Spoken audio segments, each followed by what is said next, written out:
Yo, what's going on, YouTube? And welcome back to Goal Line Hockey.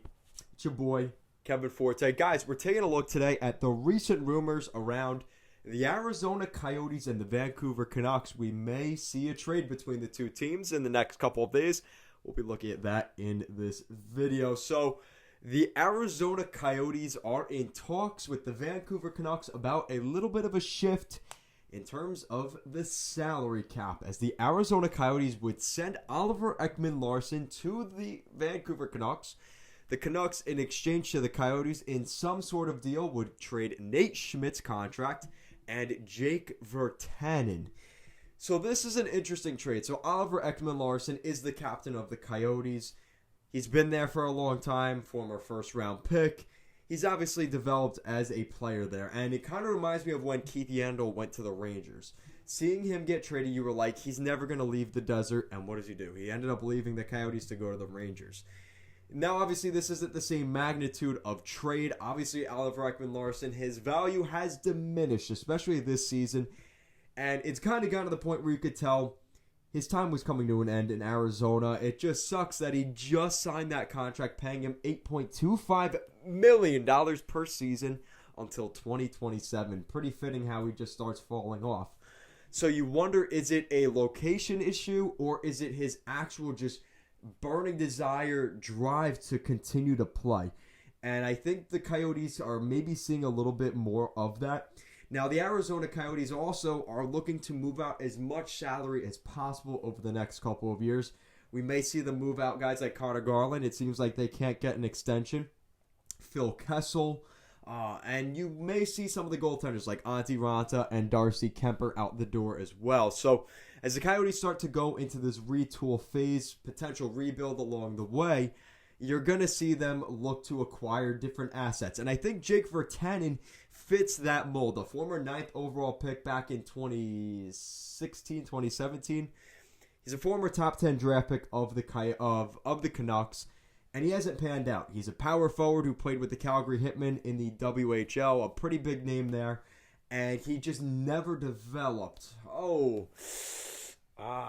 Where can I think of power forwards picked in the first round that were known for not being good skaters that don't turn out well? As an Islander fan, Michael Dalcol, 5th overall pick, and we're seeing it right now with Kiefer Bellows, who was picked in I believe at 15. So the Islanders can relate in that regard. And not to mention, I don't want to get too far into this, but Jake Virtanen has also had some issues off the ice in terms of some allegations against him. So there is more to the story here. I don't know the extent of that, and I made a video about that a couple months back. I don't even know if I posted that video because I didn't really want to get too far down that rabbit hole, but there's obviously some other factors involved. The Coyotes may be looking at Jake Virtanen as well as a guy that can maybe play in the middle six of their lineup and could fit in as just more of a grinder player. And they have a plethora of those guys like Christian Dvorak, Lawson Krause, Christian Fisher. They have guys there that can kind of fill out that role, but it seems like maybe Jake Virtanen could add some scoring. I don't really know what the Coyotes are looking for in that deal. I would assume there has to be at least a second, a third, some kind of draft pick as well going to the Coyotes, because the Coyotes need some incentive, because it kind of seems like just dead money going back the other way to Arizona. You're going to assume that the Coyotes have to retain, I would think, maybe 15%, maybe 20% of OEL's contract, because the Canucks have their own issues this summer. They have to re-sign guys they have to re-sign some of their big guys. Elias Pettersson and Quinn Hughes this summer. And Brock Besser, they just signed him. So that's a guy that you have to kind of keep in mind. You have him. You have Bo Horvat, who just re-signed. So they have some big contracts on the roster. Do you need to throw another big contract on a 30-plus-year-old defenseman? I think Jim Benning is trying to correct what he did last summer. The issue is the more trades you make and the more you try to get back to where you were, you may just be throwing yourself further down the line. And I think that's something that Jim Benning realizes. I think he knows that he was on the hot seat for most of this summer.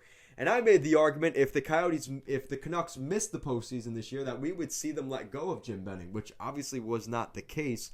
I think a lot of what happened last season, them going to the Western Conference Final, had a lot to say about Jim Benning sticking around another year, but now the Sedins are coming in. We're seeing the Aquilinis get a little bit frustrated. The Canucks obviously haven't found that success recently besides last season. They were hoping to see more this year, and they definitely regressed a lot. So let me know what you guys think in the comment section down below. What do you think of the potential of the Vancouver Canucks bringing in Oliver Ekman Larsson? Would you rather see them go for guys like maybe a Duncan Keith in Chicago, maybe Calgary Flames, Mark Giordano? Are there other options that the Canucks would be better off getting than a guy like Oliver Ekman Larsson? And if so, what would the price be?